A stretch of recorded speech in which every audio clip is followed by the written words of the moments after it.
કર્મચારીનો ઉમેરો કરવામાં આવતો નથી।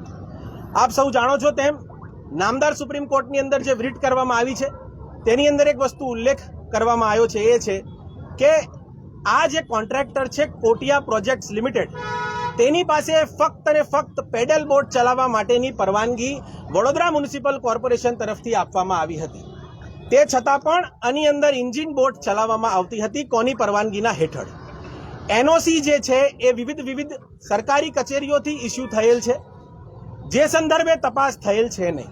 તત્કાલિક ધોરણે એફઆઈઆર નોંધી દેવામાં આવી છે, એટલે સંપૂર્ણ જે ઇન્વેસ્ટિગેશન છે એને એક ઇન્ડિપેન્ડન્ટ એજન્સીને સોંપવામાં આવે ને જે કોર્ટ મોનિટર ઇન્વેસ્ટિગેશન કહેવામાં આવે છે તેવું એક ઇન્વેસ્ટિગેશન થવું જોઈએ। ભૂતકાળની અંદર પણ વડોદરા શહેરની અંદર 1990ના દાયકાની અંદર એક અવિધ દુર્ઘટના ઘટી હતી। મહત્વની વાત જે સુપ્રીમ કોર્ટની અંદર પિટિશનમાં દર્શાવવામાં આવી છે એ છે કે આજ કોટિયા પ્રોજેક્ટ્સ લિમિટેડને ત્યારે પણ આ કોન્ટ્રાક્ટ આપવામાં આવ્યો હતો અને તેના પછી એને બ્લેકલિસ્ટ કરવામાં આવતા નથી અને આજે પછી 2023ની અંદર 24ની અંદર પણ એ જ કંપની દ્વારા આવી દુર્ઘટના સર્જિત થાય છે, એનું જિમ્મેદાર કોણ? વડોદરા મ્યુનિસિપલ કોર્પોરેશનના અધિકારીઓ, કલેક્ટર કચેરીના અધિકારીઓ અને મહત્વની વસ્તુ જે સુપ્રીમ કોર્ટની પિટિશનમાં દર્શાવવામાં આવી છે એ છે સ્કૂલની બેદરકારી। દેહરાદૂનની અંદર દાખલા તરીકે જે સુપ્રીમ કોર્ટની અંદર અમે દર્શાવ્યું એ છે કે 1996ના દાયકાની અંદર ઉત્તરાખંડ દેહરાદૂનની અંદર સેમ આવો ઇન્સિડન્ટ બનવામાં આવ્યો હતો, જે સંદર્ભે શિક્ષકો સ્કૂલ પર પ્રવાસ પર છોકરાઓને લઈને ગયા હતા અને રમતા રમતા અમુક છોકરો નદીમાં ડૂબી ગયા હતા। 1996ની અંદર સ્કૂલે પર બાળકને 5 લાખ રૂપિયા વળતર આપ્યું હતું। આ 2024 છે, અત્યાર સુધી સ્કૂલ શાંત છે। સ્કૂલના પ્રિન્સિપલ અથવા સ્કૂલના ટ્રસ્ટીઓ પર કોઈ પ્રકારના પગલાં લેવામાં આવ્યા નથી। શું એ સ્કૂલની બેદરકારી નથી કે નાના બાળકોને જે બોટની ક્ષમતા છે નહીં એના કરતાં ડબલની કેપેસિટીમાં બેસાડીને બોટ ચલાવવામાં આવે છે? શું એ ટ્રસ્ટીઓની ને સ્કૂલની બેદરકારી નથી કે ચોક્કસપણે ચકાસણી કર્યા વગર આ બોટના ઉપર બાળકોને પ્રવાસ લઈ જવામાં આવે છે? જેમ આપ સૌ મીડિયા મિત્ર જાણો છો તેમ ઓનલાઈન જે આ બોટ છે જે ડૂબી છે એના ફોટા સરફેસ થયા છે અને સ્થળ પર ઉપસ્થિત ઘણા મીડિયા મિત્રોની મદદથી આ ફોટા સારી ક્વોલિટીમાં અમારા સુધી પહોંચાડવામાં આવ્યા છે, જે અમે સુપ્રીમ કોર્ટમાં પણ ફાઇલ કર્યા છે। આ જે બોટની કન્ડિશન છે એ સંપૂર્ણપણે પ્રિકેરિયસ અને ડાયલેપ્ટેડ કન્ડિશનમાં છે, તો આને ચોક્કસપણે જે કોન્ટ્રાક્ટ પીપીપી એટલે કે પબ્લિક પ્રાઇવેટ પાર્ટનરશિપ હેઠળ ચાલતો હોય એની ચકાસવાની જિમ્મેદારી કોની? મ્યુનિસિપલ કોર્પોરેશનથી આને ચકાસવા કોણ આવતું હતું કે ફક્ત ચકાસણી કાગળિયા પર જ થતી હતી? આ ગંભીર બેદરકારી કોની છે જેના લીધે આ બાળકોના મૃત્યુ નિપજ્યા છે? એ સ્કૂલ છે, એ એએમસી છે કે કલેક્ટર કચેરીના અધિકારીઓ છે? એ જે પણ છે તેમના ઉપર કાયદેસરના પગલાં લેવામાં આવે અને આ જે તત્કાલિક ધોરણે રાજ્ય સરકાર ને કેન્દ્ર સરકાર દ્વારા જે વળતર આપવામાં આવ્યું છે તેને વધારીને એક રીઝનેબલ કમ્પેન્સેશન તમામ પીડિતોને આપવામાં આવે તેવી માંગ સાથે નામદાર સુપ્રીમ કોર્ટની અંદર એક પીઆઈએલ અને એક રીટ પિટિશન કરવામાં આવેલી છે। સામાન્ય શું આમાં જોગવાઈ શું, સજા શું હોય છે? કટકબારીઓ હોય છે ખરી આમાં આ લોકો આવી છે? આપ જોશો તેમ એફઆઈઆર ઓલરેડી રજીસ્ટર થઈ ચૂકી છે। એફઆઈઆર ની અંદર કલમો પણ લાગી ચૂકેલી છે। પોલીસ પાસે સત્તા છે કે ચાર્જશીટ કરતી વખતે વધુના આરોપીઓ ઉમેરી શકે અને વધુની કલમ પણ લગાવી શકે। ઉત્કર્ષભાઈ, મોરબી દુર્ઘટના થઈ અને ત્યારબાદ આ વડોદરાની દુર્ઘટના છે, બંનેને કઈ રીતે તમે કમ્પેર કરો છો? સમાનતા શું છે? આપ જેમ પૂછો છો તેમ અમે નામદાર સુપ્રીમ કોર્ટની અંદર જે પિટિશન કરી છે એનો પણ આ ઉલ્લેખ કર્યો છે કે ગુજરાત રાજ્યની અંદર મોરબી બ્રિજ દુર્ઘટના ઉપરાંત મમ્મદપુરામાં એક પુલ પડ્યો, સુરતની અંદર ઉદ્ઘાટન પછી તાત્કાલિક ધોરણે એક પુલ પડ્યો અને અમુક અને અનેક વિવિધ જગ્યાઓએ પુલ જર્જરિત હાલતમાં જોવા મળે છે અને આવા અકસ્માત થાય છે। કોન્ટ્રાક્ટરો કહે છે કે મ્યુનિસિપલ કોર્પોરેશન રિસ્પોન્સિબલ છે, મ્યુનિસિપલ કોર્પોરેશન કહે છે કે કોન્ટ્રાક્ટર રિસ્પોન્સિબલ છે। આટલા ગંભીર ગુનાની અંદર જ્યારે ડોક્યુમેન્ટ્સ ફ્લોટ થાય છે ત્યારે ખબર પડે છે કે એક પ્રાઇવેટ એન્ટિટી જે કોટિયા પ્રોજેક્ટ્સ લિમિટેડ છે એની પાસે તો ફક્ત પેડલ બોટ ચલાવવાની પરવાનગી છે અને એ એન્જિન બોટ ચલાવે છે। તો એક કોર્પોરેશન તરીકે તમે જો વડોદરા શહેરની અંદર એક બિલ્ડિંગ બી બાંધો, એક ઈંટ મૂકો તો તમને નોટિસ ઇસ્યુ કરી દેવામાં આવે છે।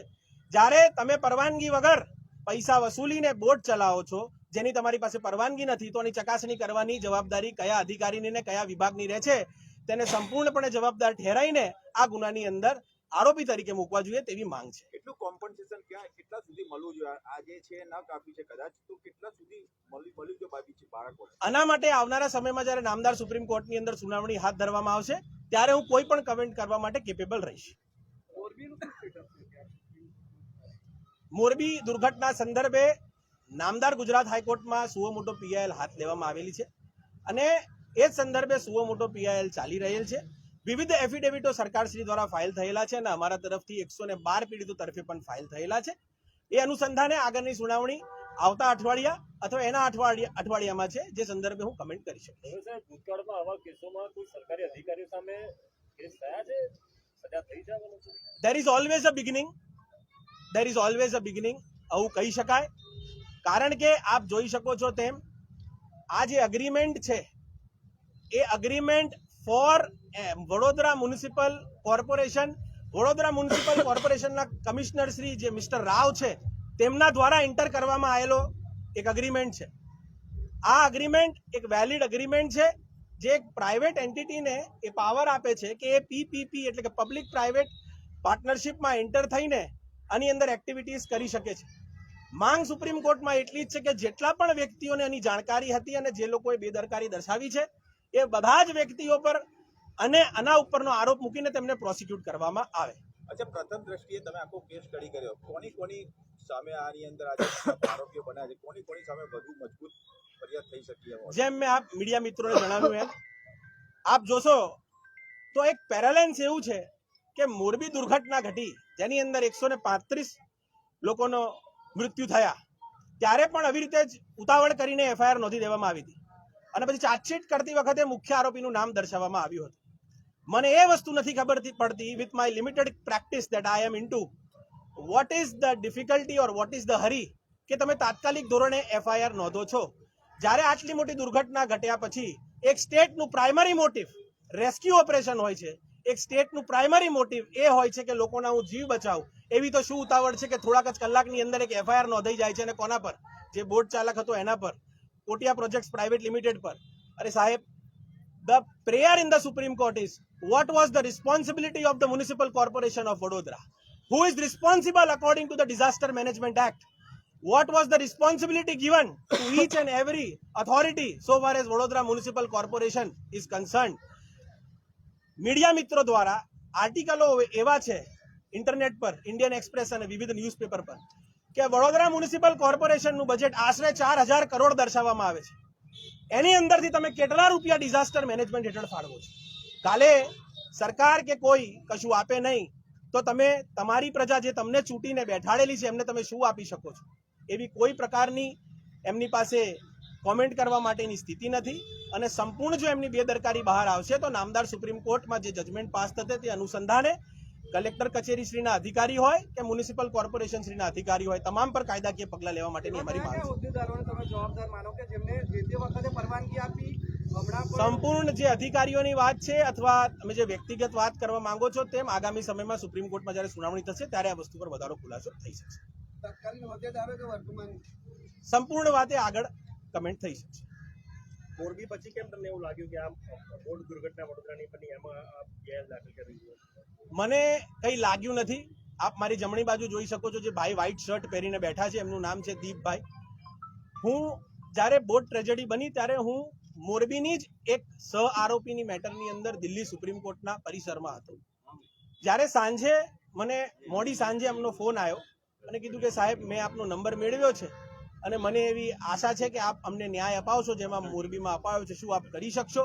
એટલે મેં કીધું કે હું એકવાર મારી રીતે પરિચયમાં લઉં બધાને. મારા 2-4 મિત્રોનો મેં સંપર્ક કર્યો વડોદરામાં, તેમની પાસેથી મેં માહિતી લીધી અને આજે આ દીપભાઈના લીધે 10 થી વધારે પીડિતો અહીંયા ઉપસ્થિત છે અને હું આ પીઆઈએલ એમના થકી કરી રહ્યો છું.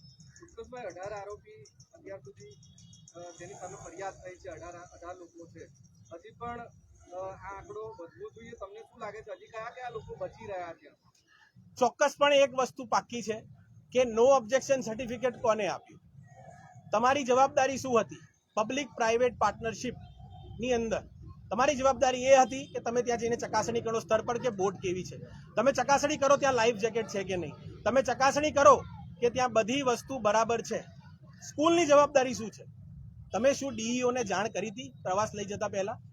સુપ્રીમ કોર્ટના એક જજમેન્ટ અનુસંધાને જે અમે સુપ્રીમ કોર્ટમાં ટાંક્યું છે, the supreme court of the country, the law of the land is that a teacher is equivalent to a parent when the child, specifically when a child is a minor, that child is in the school premises. તો જ્યારે તમારી જવાબદારી આટલી ગંભીર છે તો તમે આ બેદરકારી કઈ રીતે બરતી? અને સ્કૂલના કોઈ આચાર્ય, કોઈ ટ્રસ્ટી, કોઈના ઉપર પણ આજ દિન સુધી કોઈ કાર્યવાહી કરવામાં આવી નથી, કોઈને કશી પણ રીતે પ્રોસિક્યુટ કરવામાં આવ્યા છે નહીં.